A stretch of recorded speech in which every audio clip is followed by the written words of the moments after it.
আসসালামু আলাইকুম বন্ধুরা, আল্লাহর অশেষ রহমতে আশা করি আপনারা সকলে ভালো আছেন। আর আপনারা দেখছেন এমডি ভয়েস টিভি।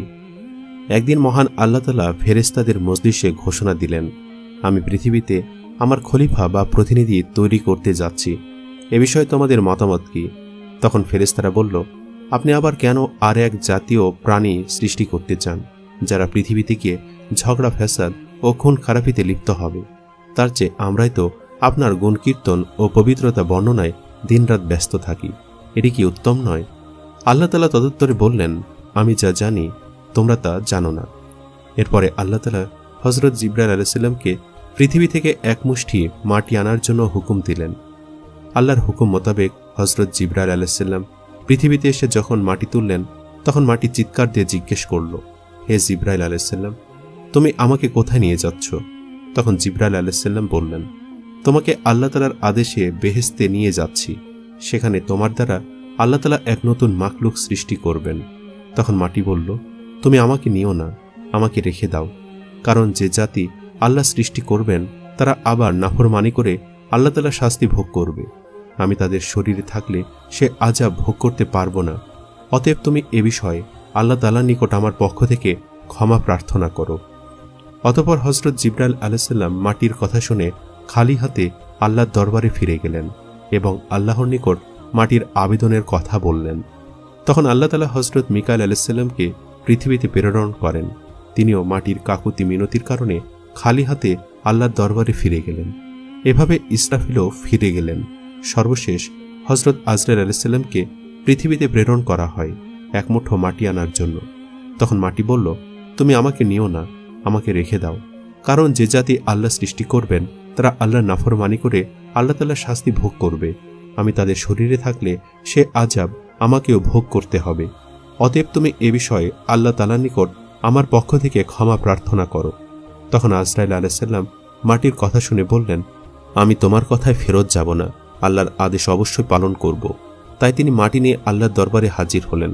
তখন আল্লাহ তাআলা বললেন, হ্যাঁ, তোমার জন্য এতটুকু শক্তি প্রাণ বাঞ্ছনীয়, না হলে তুমি পৃথিবীর সকল প্রাণীর জান কবজ করতে সক্ষম হতে না। যাও, আজ থেকে বনি আদম আলাইহিস সালামের জান কবজের ক্ষমতা তোমাকে অর্পণ করলাম। এরপর মাটিটুকু মক্কার নিকটবর্তী এক পাহাড়ের উপর রেখে দিলেন। সেখানে মাটি বৃষ্টিতে ভিজল এবং রোদে শুকালো। এভাবে কয়েক বছর অতিবাহিত হবার পর মাটি হযরত আদম আলাইহিস সালামের চেহারা রূপ নিল। তখন আল্লাহ তাআলা আদম আলাইহিস সালামের শরীরটাকে বেহেশতে নিয়ে গেলেন এবং সেখানে দীর্ঘদিন রূহবিহীন অবস্থায় পড়ে থাকে। এর মধ্যে ফেরেশতারা এসে মূর্তিরূপী আদম আলাইহিস সালামকে দেখে যেত। একদিন শয়তান এসে আদম আলাইহিস সালামের শরীরটা ভালো করে দেখল এবং বিদ্রূপের হাসি হাসল। পরে তার নাক দিয়ে প্রবেশ করে পেটের মধ্যে দিয়ে সব নারী নক্ষত্র তদারক করে আসলো। পরক্ষণে ঘৃণা ভরে থুতু নিক্ষেপ করল। আল্লাহ তাআলা অত্যন্ত শখ করে এ প্রাণী সৃষ্টি করেছেন এবং এর মর্যাদা সকলের ওপরে দান করার কথা ঘোষণা করেছেন। তাতে শয়তান খুব ঈর্ষান্বিত এবং মনে মনে আদম আলাইহিস সালামের প্রতি যথেষ্ট হিংসা পোষণ করতে থাকে। এমনকি ফেরেশতাদের নিকট কথা প্রসঙ্গে বলেছে যে আল্লাহ তাআলা তার সময়ে সৃষ্টি বনি আদম আলাইহিস সালামকে পৃথিবীতে প্রেরণ করার পরে উপযুক্ত প্রতিদান পাবেন। এদের অধিকাংশ মানুষ তার সঙ্গে বেঈমানি করবে এবং তার প্রতি বিদ্রোহ ঘোষণা করবে। তখন আল্লাহ তাআলা বুঝবেন তিনি কি ভুল করেছেন। ফেরেশতারা আজাজিলের মন্তব্য, বিশেষ করে আল্লাহ তাআলার প্রতি তার অশ্রদ্ধার কথা শুনে বলে উঠল, আস্তাগফিরুল্লাহ। একসময় আল্লাহ তাআলা ফেরেশতাগণের মধ্যে সর্বশেষ মর্যাদাবান ফেরেশতা হযরত জিবরাইল আলাইহিস সালাম, হযরত মিকাইল আলাইহিস সালাম, হযরত ইসরাফিল আলাইহিস সালাম ও হযরত আজরাইল আলাইহিস সালামকে হুকুম দিলেন, তোমরা আরশে আজিম থেকে আদম আলাইহিস সালামের রূহ এনে তার দেহের মধ্যে পুরে দাও। অতঃপর ফেরেশতাগণ আল্লাহ তাআলার আদেশক্রমে নূরে মুহাম্মাদি পরিপূর্ণ আদম আলাইহিস সালামের রূহ মূল্যবান হীরা জহরতের পাত্রে করে দেহের নিকটে নিয়ে আসেন। আসমান জমিনের সব ফেরেশতা এসে আনন্দে মাতোয়ারা হয়ে গেল। আল্লাহ তাআলার নিজস্ব এ অনুষ্ঠানে সকল ফেরেশতারা অংশগ্রহণ করল, কিন্তু আজাজিল সেখানে অনুপস্থিত ছিল। এ অনুপস্থিতি দ্বারা তার মনোভাবের অনেকটা প্রকাশ ঘটে। ফেরেশতারা বিষয়টি নিয়ে আলোচনা করছিল। আল্লাহ তাআলা তাদেরকে বললেন, তাকে তার ভাগ্য নিজ হাতে গড়ে নিতে দাও, আর তোমরা তোমাদের কর্তব্য সম্পাদন করে যাও। অতঃপর রূহকে আদম আলাইহিস সালামের শরীরে প্রবিষ্ট হতে বলা হয়। সে বলল, হে রাব্বুল আলামিন, আমি আদম আলাইহিস সালামের রূহ নূরের তৈরি আর এ শরীরটা মাটির তৈরি, তাই এর মধ্যে আমি কিভাবে থাকব? তখন আল্লাহ বললেন, নূরে মোহাম্মদের উজ্জ্বলতায় এ মাটির শরীর ও উহার রক্ত মাংস সবকিছু নূরে পরিণত হবে।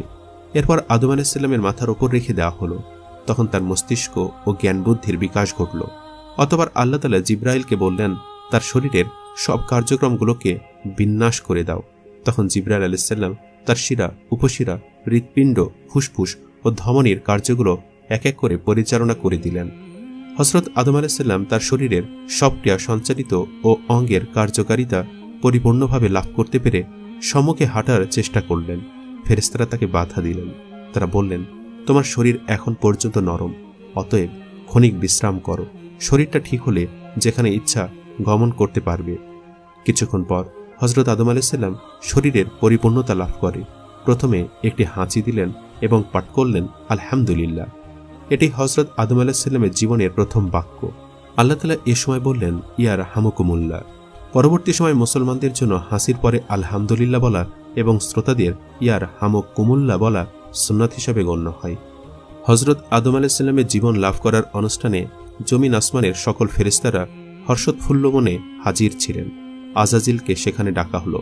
হযরত আদম আলাইহিসসালাম নিজ অস্তিত্ব লাভের শুকরিয়া হিসেবে 2 রাকাত নামাজ আদায় করলেন। ফেরেশতাগণের সকলেই আদম আলাইহিসসালামের সাথে নামাজ আদায় করলেন। অতঃপর হযরত আদম আলাইহিসসালামকে আল্লাহ তাআলার আদেশক্রমে জান্নাতুল ফেরদাউসে নিয়ে যাওয়া হয়। সেখানে হযরত আদম আলাইহিসসালামকে পূর্ণ স্বাধীনভাবে চলা, থাকা ও উপভোগের অধিকার দেওয়া হলো। হযরত আদম আলাইহিসসালাম বেহেশতের অফুরন্ত নিয়ামতের মধ্য থেকে দিনরাত শুধু ইবাদত বন্দিগির মাধ্যমে কাটাতেন। বেহেশতের হুর গোলমানেরা তাকে ভ্রমণের আনন্দ গ্রহণের জন্য নতুন নতুন পথ দেখালেন। কিন্তু হযরত আদম আলাইহিসসালাম কোনো কিছুর দিকে তেমন আকৃষ্ট হলেন না। শুধু ইবাদত বন্দিগি ও নীরবে বসে সময় কাটিয়ে দিতেন। প্রাণী জগতের চিরাচরিত স্বভাব থেকে তিনি মুক্ত থাকতে পারলেন না। তিনি বেহেশতের অফুরন্ত নিয়ামতের মধ্যে থেকেও সঙ্গী সাথীর অভাব বোধ করলেন। তাই তিনি নিরাপদ জীবন যাপন করে যেতে লাগলেন। আল্লাহ তাআলা এ বিষয়ে অবগত ছিলেন। তাই একদিন তিনি জিবরাইল আলাইহিসসালামকে আদম আলাইহিসসালামের নিকট প্রেরণ করলেন।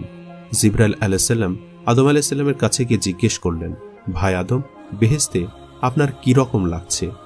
উত্তরে আদম আলাইহিসসালাম বললেন, সবই ভালো লাগে। চতুর্দিকে তৃপ্তিকর পরিবেশ, হুল গেলমানের পরিচর্যা প্রশংসাযোগ্য।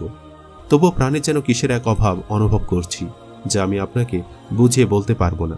আপনি আল্লাহ তাআলার নিকট থেকে জেনে নেবেন এটা কিসের অভাব অনুভব করছি।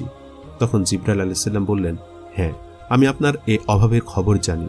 আল্লাহ তাআলা আমাকে এই অভাব পূরণ করে দিবার পদ্ধতি বলে দিয়েছেন। আমি শীঘ্রই সে ব্যবস্থা গ্রহণ করছি। এ বলে জিবরাইল আলাইহিসসালাম সেদিনের মতো চলে গেলেন। পরের দিন ফজরের পূর্বে জিবরাইল আলাইহিসসালাম আল্লাহ তাআলার নির্দেশক্রমে হযরত আদম আলাইহিসসালামের ঘুমন্ত অবস্থায় তার নিকট এসে বিনা অস্ত্রোপচারে কুদরতি কায়দায় তার বাম পাজরের একখানি হাড় বের করে নিলেন। অতঃপর উহার উপর রক্ত, মাংস ও চামড়ার আবরণ দিয়ে সজোরে ফুঁক দিলেন। অমনি এক অপরূপ নারী আকৃতিতে পরিণত হল। অতঃপর তিনি দ্বিতীয়বার তার মুখে ফুঁক দিলেন। অমনি তার রূহ শরীরে প্রবিষ্ট হল। তৃতীয়বার তিনি যখন আরেকটি ফুঁক দিলেন, তখন সে নারী উঠে বসলেন এবং নিজের মুখে পর্দা দিয়ে লজ্জার অনুভূতি প্রকাশ করলেন। এ সময় জিবরাইল আলাইহিসসালাম হযরত আদম আলাইহিসসালামকে ঘুম থেকে জাগ্রত করলেন। হযরত আদম আলাইহিসসালাম জাগ্রত হয়ে সম্মুখে অপরূপ সুন্দরী, চন্দ্রের ন্যায় উজ্জ্বল এক যুবতীকে দেখে তন্ময় হয়ে সেদিকে তাকিয়ে থাকলেন।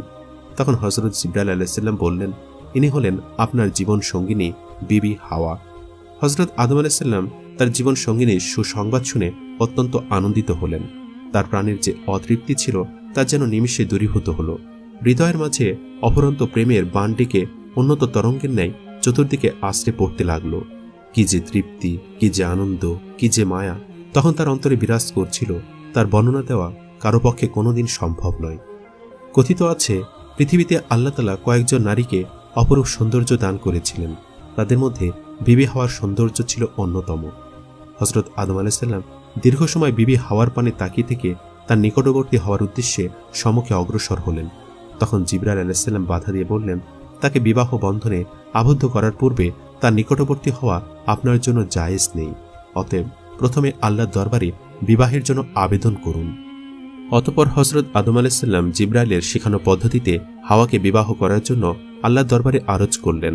আল্লাহ তাআলা হযরত আদম আলাইহিসসালামের আবেদনের পরিপ্রেক্ষিতে আদম হাওয়ার বিবাহের মঞ্চ ঠিক করার জন্য ফেরেশতাগণকে হুকুম দিলেন। ফেরেশতাগণ অত্যন্ত আনন্দ সহকারে স্বর্ণ, রৌপ্য হীরা জহরত ও মণিমুক্তা দ্বারা এক বিরাট মঞ্চ তৈরি করলেন। এই মঞ্চটি তৈরি করা হল বেহেশতের মধ্যকার সবচেয়ে আরামের জায়গায়। তুষা নামক ছায়াদানকারী এক বিশাল বৃক্ষের নিচে সকল ফেরেশতাগণকে দাওয়াত দেওয়া হল এই বিবাহ মজলিসে। আল্লাহ তাআলা আরশ থেকে এ মঞ্চ পর্যন্ত সব পর্দা উঠিয়ে দিলেন, যাতে সব ফেরেশতা ও আদম হাওয়া যেন বেহেশতের মধ্যকার সবচেয়ে অধিক তৃপ্তিকর জিনিস আল্লাহ তাআলা দিদার লাভ করে অশেষ আনন্দ উপভোগ করতে পারেন। অতঃপর আল্লাহ তাআলা স্বয়ং সংক্ষিপ্ত খুতবা দান বিবাহের কার্য সমাধা করে দিলেন। বিবাহের খুতবায় আল্লাহ তাআলা যে কথাগুলো উচ্চারণ করেছেন তা সব প্রশংসা একমাত্র আল্লাহ তাআলার, গৌরব ও অহংকার তার ভূষণ। নবী ও রাসূলগণ তার প্রেরিত বান্দা, তাদেরকে মানুষের মুক্তির দূত হিসাবে প্রেরণ করা হয়েছে। হযরত মুহাম্মদ সাল্লাল্লাহু আলাইহি ওয়াসাল্লাম তার একান্ত বন্ধু ও সর্বশ্রেষ্ঠ রাসূল। আল্লাহ তাআলা সবকিছু সৃষ্টি করেছেন, সবাইকে শেষ পর্যন্ত তার কাছে ফিরে যেতে হবে। ফেরেশতাগণ তার আজ্ঞাবহ। যে ফেরেশতাগণকে সাক্ষী রেখে আদম ও হাওয়ার বিবাহ বন্ধন সম্পন্ন করেন, তিনি এদের দ্বারা সৃষ্টির আরেক অধ্যায়ের সূচনা করলেন। এ বিবাহের মোহরানা হবে দুরুদ ও তাসবিহ। আল্লাহ ছাড়া কেউ উপাস্য নেই, তিনি এক, তার কোনো শরীক নেই।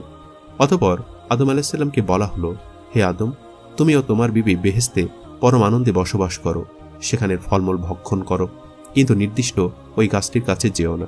যদি যাও তবে তা হবে অন্যায় ও পাপের অন্তর্ভুক্ত কাজ। অতএব তোমরা সাবধান থেকো, শয়তান তোমাদের পরম শত্রু। তোমাদের ওপর আল্লাহর বরকত ও রহমত নাজিল হোক। হযরত আদম ও হাওয়া বিবাহ অনুষ্ঠানের পরে পাঠ করলেন, হে মহান প্রভু, আমরা তোমার গুণগান করে জীবন কাটাতে চাই। তুমি মহান, তুমি ছাড়া আমাদের আর কোনো উপাস্য নেই। তোমার সাহায্য ছাড়া কারো রক্ষার পথ নেই। তুমি আমাদেরকে তোমার রহমতের ছায়া দান করো, আমিন।